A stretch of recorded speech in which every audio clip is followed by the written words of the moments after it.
I have already told you that number system is the collection of a set of numbers along with some operations we define on them. Now we will look at some operations defined on the number system. First we take this one, rational numbers. As you know, for addition and multiplication, the rational numbers satisfies commutative law, associative law and distributive law. For addition and multiplication.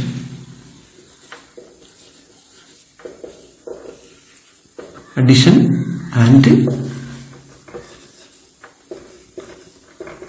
multiplication, rational numbers. Here I said about rational numbers. Obeys commutative law,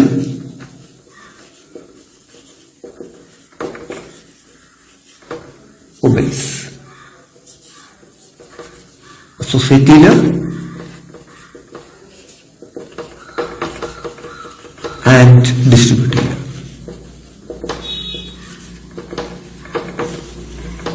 What is a commutative law?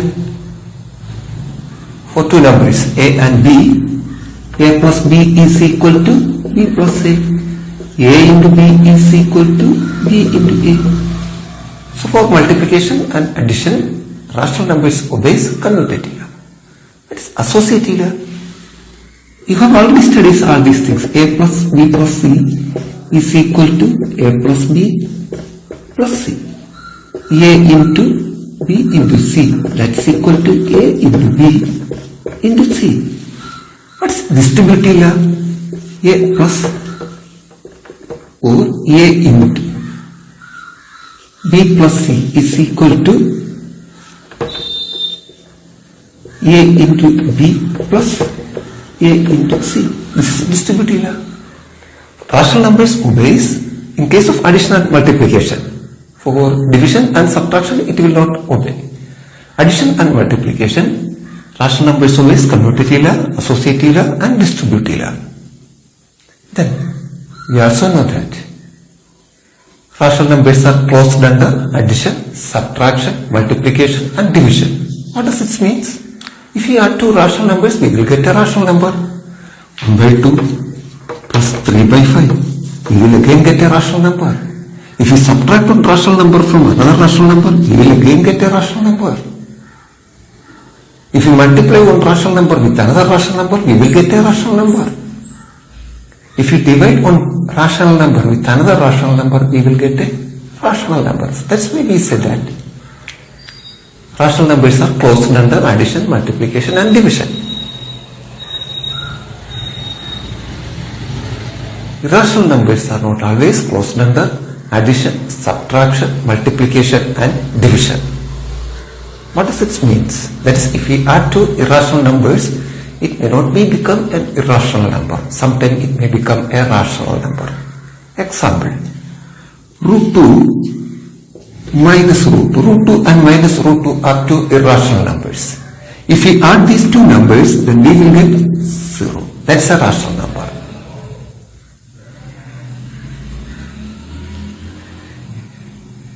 Similarly, root 2 is an irrational number. If we multiply root 2 by root 2, we will get 2. It is a rational number. Root 2 minus root 2, 0. It is a rational number. Subtraction. Root 2 by root 2, 1. It is a rational number. So, irrational numbers are not always closed under, not always means irrational numbers are not closed under addition, subtraction, division and multiplication. Here we remember some important points. Rational plus irrational, it's an irrational. Rational minus an irrational, here the irrational, here I means non-zero irrational, it is an irrational. The product or ratio of non-zero rational with irrational is always rational. That means 2 into root 3, that is 2 root 3. It is an irrational product of a rational with a non-zero irrational. If we add, subtract, multiply or divide to irrational, the result may or may not be become rational or irrational. I have already told you that case of root or root 3. Next we look some identities relating to square roots for simplification of real numbers. What's meant by identities?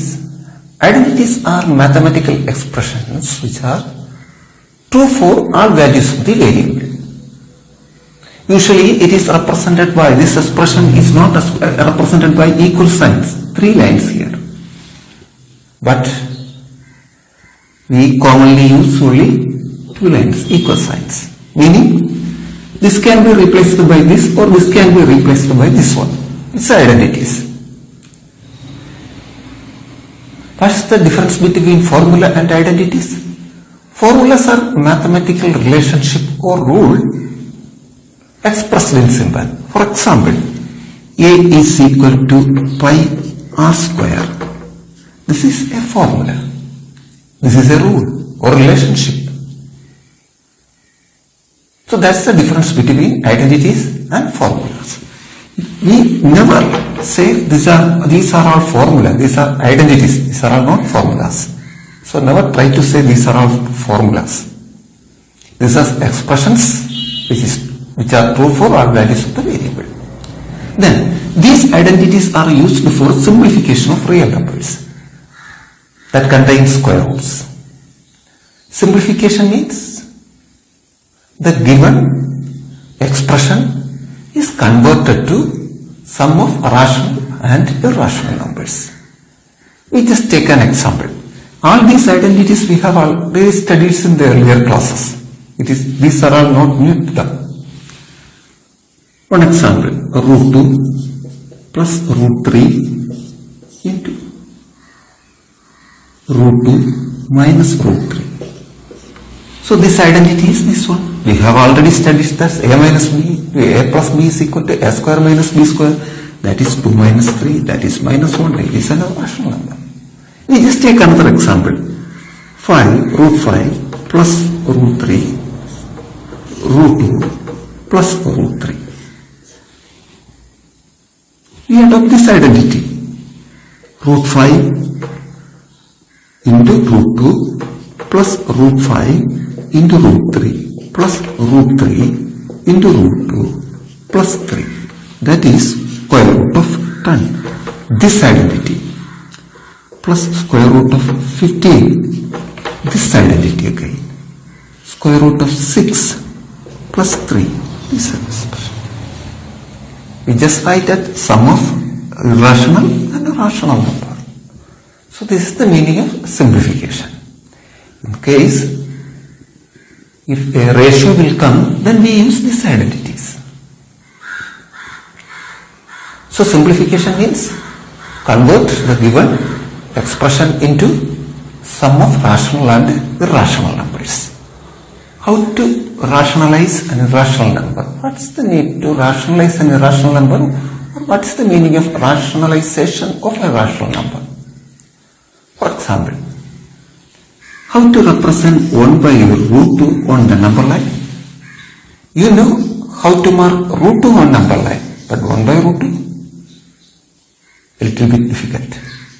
So, what we have to do? We have to remove this root 2 from the denominator.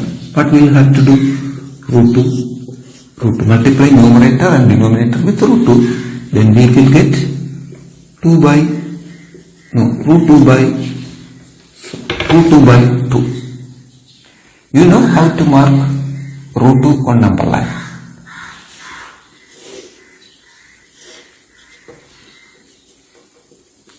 Zero, 1, 2. Root 2 will come here.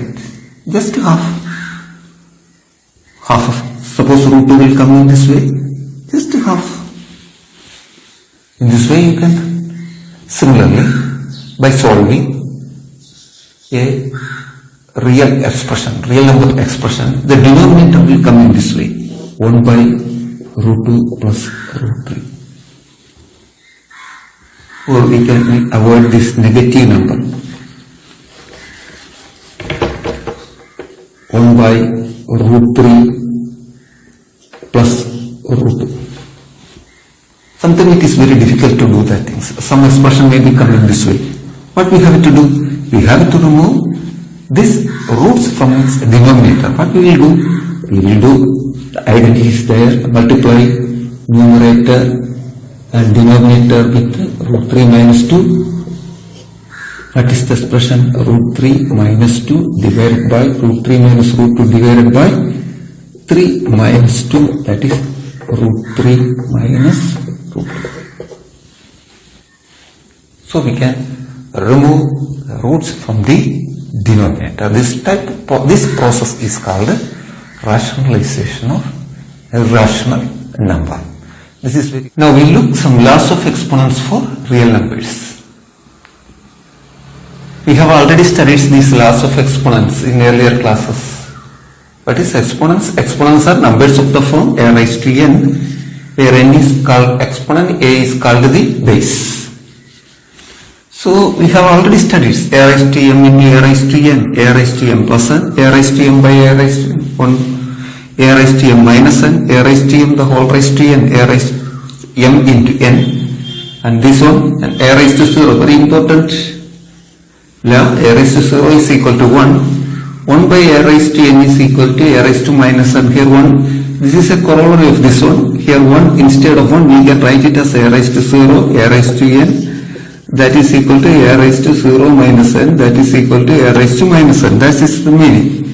Okay, thus we have studied nth root of a is equal to a raised to 1 by, that is 2th root of 8. What is the meaning? 8 raised to 1 by 3, that is equal to 2. We have studied that. Then this corollary of this one, nth root of a raised to n is equal to a raised to m by n.